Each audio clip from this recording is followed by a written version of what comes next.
아침에 주의 인자하심을 나타내시며 밤마다 주의 성실하심을 베품이 좋으나이다. 여호와께 감사하며 주의 이름을 찬양. 여호와께 감사하며 주의 이름을 찬양. 여호와여 주의 행사가 어찌 그리 크신지요. 주의 생각이 심히 깊으시다이다.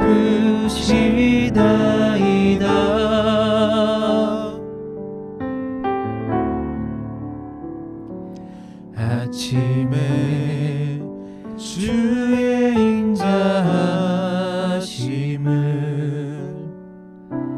나타내시며 밤마다 주의 성실하심을 베품이 좋으나이다.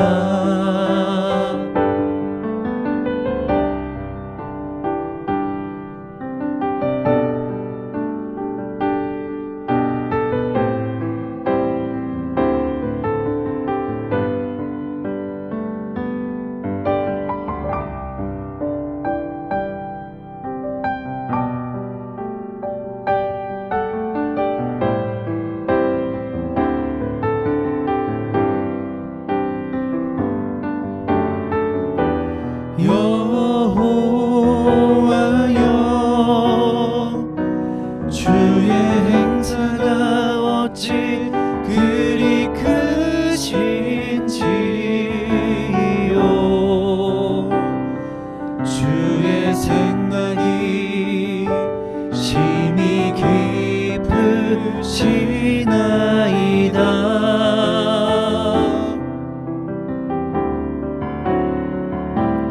아침에 주의 인자하심을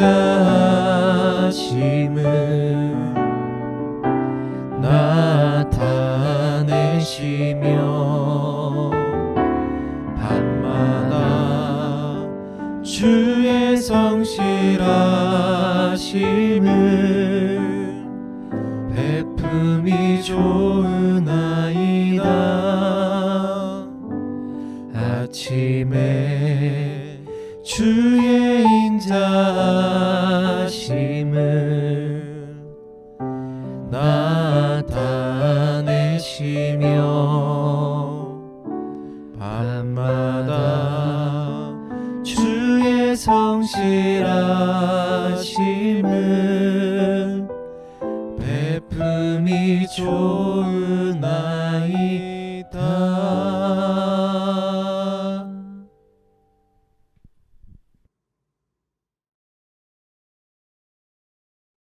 제 11장. 믿음은 바라는 것들의 실상이요 보이지 않는 것들의 증거니 선진들이 이로써 증거를 얻었느니라.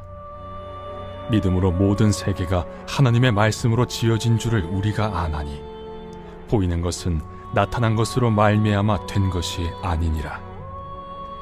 믿음으로 아벨은 가인보다 더 나은 제사를 하나님께 드림으로 의로운 자라 하시는 증거를 얻었으니 하나님이 그 예물에 대하여 증언하심이라. 그가 죽었으나 그 믿음으로써 지금도 말하느니라. 믿음으로 에녹은 죽음을 보지 않고 옮겨졌으니 하나님이 그를 옮기심으로 다시 보이지 아니하였느니라. 그는 옮겨지기 전에 하나님을 기쁘시게 하는 자라 하는 증거를 받았느니라. 믿음이 없이는 하나님을 기쁘시게 하지 못하나니 하나님께 나아가는 자는 반드시 그가 계신 것과 또한 그가 자기를 찾는 자들에게 상 주시는 이심을 믿어야 할지니라. 믿음으로 노아는 아직 보이지 않는 일에 경고하심을 받아 경외함으로 방주를 준비하여 그 집을 구원하였으니 이로 말미암아 세상을 정죄하고 믿음을 따르는 의의 상속자가 되었느니라. 믿음으로 아브라함은 부르심을 받았을 때 순종하여 장래의 유업으로 받을 땅에 나아갈새 갈 바를 알지 못하고 나아갔으며 믿음으로 그가 이방의 땅에 있는 것 같이 약속의 땅에 거류하여 동일한 약속을 유업으로 함께 받은 이삭 및 야곱과 더불어 장막에 거하였으니 이는 그가 하나님이 계획하시고 지으실 터가 있는 성을 바랐음이라. 여러분, 한 주 동안 잘 지내셨죠? 특별히 이번 달은 이긴 자로 한 달 살기 우리 교회 공동체에서 함께 하고 있는데요. 우리 모두 승리하는 한 달이 되었으면 좋겠습니다. 왜 우리는 신앙생활을 하고 믿음을 지켜 나가야 하는 것일까요? 하나님께서 이 세상을 창조하시고요, 우리를 아름답게 만드시고 보기 좋았더라 하신 말씀을 믿고 또 우리가 죄로 인해 얼룩진 우리의 모습들을 회개하여 구원받기 위해서입니다. 이런 믿음을 가진 자에게 하나님께서는요, 영생을 주신다고 약속하셨습니다. 그래서 우리는 믿음을 향상시키고 또 그 믿음을 지키고 그 믿음을 위해 기도하고 예배하고 말씀을 듣고 변화되려고 노력해야 되는 것입니다. 그래야만 하나님께서 예비하신 천국에 갈 수 있고 주님이 약속하신 축복을 받을 수 있기 때문입니다. 그렇다면 과연 믿음이란 무엇인가? 믿음의 정의는 어떻게 내릴 수 있을까요? 성경의 여러 가지 말씀을 통해 믿음을 언급하고 있지만 믿음으로 정의된 수많은 성경 말씀 중에서 히브리서 11장은 대표적인 믿음장으로 불립니다. 우리 본문 1절부터 한번 살펴보도록 하겠습니다.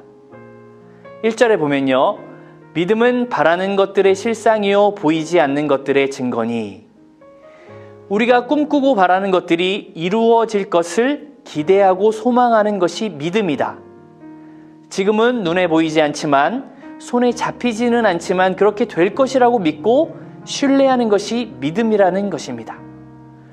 그리고 나서 2절에 이렇게 이어지고 있는데요, 선진들이 이로써 증거를 얻었느니라.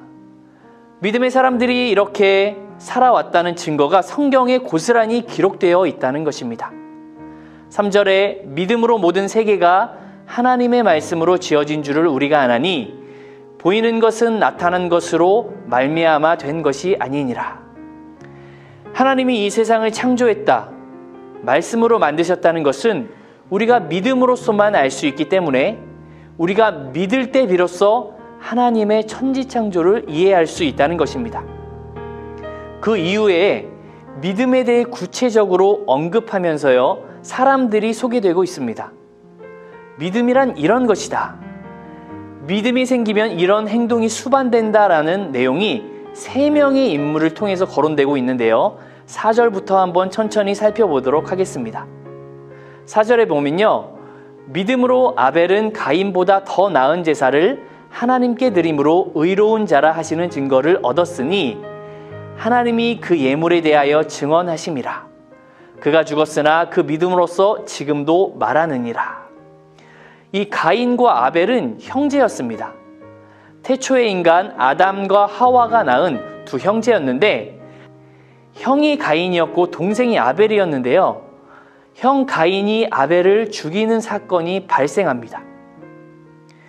그 이유는 하나님께서 아벨의 제사, 동생의 제사는 받으시고요, 가인의 제사는 받지 않으셨다는 이유로 시기심에 이런 일이 발생하게 되었습니다. 아벨과 가인이 같이 제사를 드렸는데 아벨의 예물은 받으시고 가인의 예물은 받지 않으셨습니다. 그 이유는 도대체 무엇일까요? 아마도 추측컨대 아벨은 마음과 정성을 다해 하나님께 제사를 드렸는데 가인은 마음을 다하지 않고 형식적으로 제사를 드렸기 때문에 하나님께서 기뻐 받지 않으셨던 것 같습니다.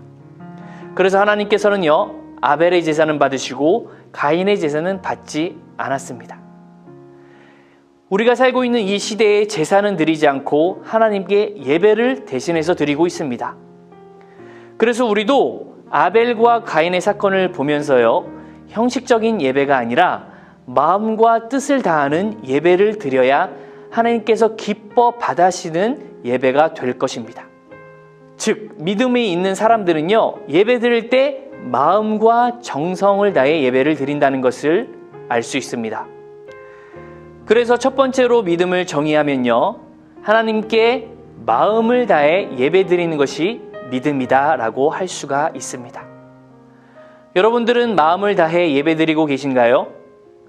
그렇게 하고 있다면 잘하고 계신 거고요. 만약 그렇게 하고 있지 않다면 지금부터라도 마음을 다해 예배를 드렸으면 좋겠습니다. 그런 좋은 습관이 여러분들의 삶이 되었으면 좋겠습니다. 두 번째로 7절을 한번 이어서 보면요, 믿음으로 노아는 아직 보이지 않는 일에 경고하심을 받아 경외함으로 방주를 준비하여 그 집을 구원하였으니 이로 말미암아 세상을 정죄하고 믿음을 따르는 의의 상속자가 되었느니라. 이 노아의 방주 이야기 다 아시죠? 노아는 높은 산에서 약 100년 동안 방주를 지었습니다. 노아가 방주를 짓는 동안 많은 사람들이 노아를 보면서 조롱했을 것입니다. 저 할아버지 정신 나갔네. 아니, 이렇게 날씨가 좋은데 무슨 비가 쏟아진다는 거야 하면서 손가락질을 했을 거예요. 그런데 노아는 그런 사람들의 말에 귀 기울이지 않고 오직 하나님 말씀에만 순종했습니다. 하나님 말씀만 믿었습니다. 그 이유는요, 하나님을 경외했기 때문입니다. 하나님이 어떤 분인지 잘 알았기 때문에 사람들의 시선보다는 하나님의 말씀만 두려워했고, 그래서 하나님 말씀대로만 살았습니다. 이렇게 믿음이 있는 사람들은요, 하나님의 말씀을 순종하며 하나님을 경외할 줄 아는 사람들입니다. 그래서 믿음을 두 번째로 정의하면 믿음은 하나님을 경외하는 것입니다. 마지막으로 8절 한번 이어서 보면서 믿음의 사람들은 어떤 증상이 나타나는지 한번 살펴보도록 하겠습니다.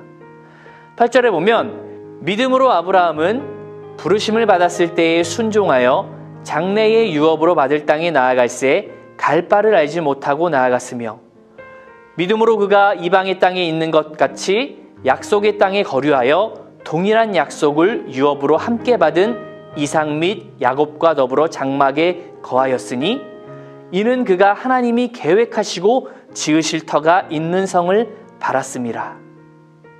75살의 나이에 너의 본토 친척 아비의 집을 떠나라는 음성을 들은 아브라함은요, 하나님의 말씀에 순종합니다.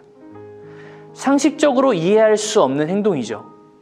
이제 살 날도 얼마 남지 않았는데 자기가 살던 곳, 고향을 버리고 하루아침에 다른 곳으로 떠난다는 것은 결코 쉬운 일만은 아닙니다. 여러분들도 한번 생각해 보세요. 갑자기 저 다음날 부산으로 떠나라, 광주로 떠나라, 경기도로 떠나라 라고 한다면 여러분들은 쉽게 떠날 수 있을 것 같습니까? 그렇게 쉽게 할 수 없었을 거예요. 하나님의 말씀에 순종하는 것이 쉽지만은 않았을 거예요. 하지만 이 말씀에 순종한 아브라함은요, 하나님께 인정받아 믿음의 조상, 복의 조상이 되었습니다. 그래서 믿음은 실천하기 어려운 말씀에도 순종하는 것이 바로 믿음인 것입니다. 그래서 마지막으로 세 번째로 믿음을 정의하면 하나님의 말씀에 순종하는 것이 바로 믿음인 것입니다. 우리 다시 한번 믿음의 사람들이 어떻게 살았는지, 믿음이 생기면 어떤 행동을 하는지 한번 살펴보겠습니다. 첫 번째, 믿음이 생기면 하나님께 마음을 다해 예배드리게 됩니다. 그리고 두 번째, 믿음이 생기면 하나님을 경외하게 됩니다. 그리고 마지막으로 세 번째, 믿음이 생기면 하나님 말씀에 순종하게 됩니다. 우리가 예배 시간에 마음을 다해 예배드리지 않고 있고 또 하나님을 경외하지도 않고 하나님 말씀에 순종하지도 않고 있다면 아직 믿음이 부족해서 우리가 그렇게 하고 있는 거예요. 우리가 믿음이 부족하기 때문에 신령과 진정의 예배를 드리지 못하고 있고 또 하나님을 두려워하지도 않고 하나님의 말씀에 순종할 수도 없는 것입니다. 그래서 우리는 노력해야 합니다. 하나님의 말씀을 있는 그대로 믿도록 노력해야 하고요. 믿음을 달라고 또 기도해야 되는 것입니다. 그런데 이 믿음을 혼자 키워나가는 것이 결코 쉬운 일만은 아닙니다. 그래서 우리에게 하나님께서 주신 교회라는 소중한 공동체가 있습니다. 이 교회의 공동체를 통해서 함께 예배하고 함께 기도하며 함께 하나님 말씀대로 순종하고 살려고 노력할 때 하나님께서 우리에게 믿음을 넣어주시는 것입니다. 그래서 우리는 서로 믿음 성장을 위해서 함께 도와가면서 격려하면서 믿음을 키워나가야 합니다. 마지막으로 11장 6절을 한번 읽어보고요. 오늘 말씀을 마무리할 텐데요. 11장 6절에는 이렇게 기록되어 있습니다. 믿음이 없이는 하나님을 기쁘시게 하지 못하나니 하나님께 나아가는 자는 반드시 그가 계신 것과 또한 그가 자기를 찾는 자들에게 상 주시는 이심을 믿어야 할지니라. 믿음이 없이는 하나님을 기쁘시게 하지 못한다고 되어 있습니다. 오늘 본 믿음의 사람들 아벨, 노아, 아브라함은요, 믿음으로써 하나님을 기쁘게 한 사람들이었습니다. 그런데 이 믿음이 없다면 아브라함처럼 노아처럼 아벨처럼 할 수 없다는 것입니다. 여러분들은 하나님의 기쁨이 되고 싶으시죠? 그렇다면 아벨처럼 마음을 다해 예배를 드리는 성도가 되시면 좋겠고요. 노아처럼 하나님을 경외하는 성도가 되었으면 좋겠습니다. 그리고 아브라함처럼 하나님 말씀이라면 곧이곧대로 순종하는 그런 성도가 되었으면 좋겠습니다. 아직까지 그렇게 살아오지 못했다면 지금부터라도 함께 하나님의 기쁨이 되기 위해서 마음을 다해 예배드리고 하나님을 경외하며 하나님 말씀에 순종하는 우리 모두가 되었으면 좋겠습니다. 그러면 오늘 말씀을 다시 한번 생각해 보면서요, 우리 각자 기도하면서 오늘 예배를 마무리하도록 하겠습니다.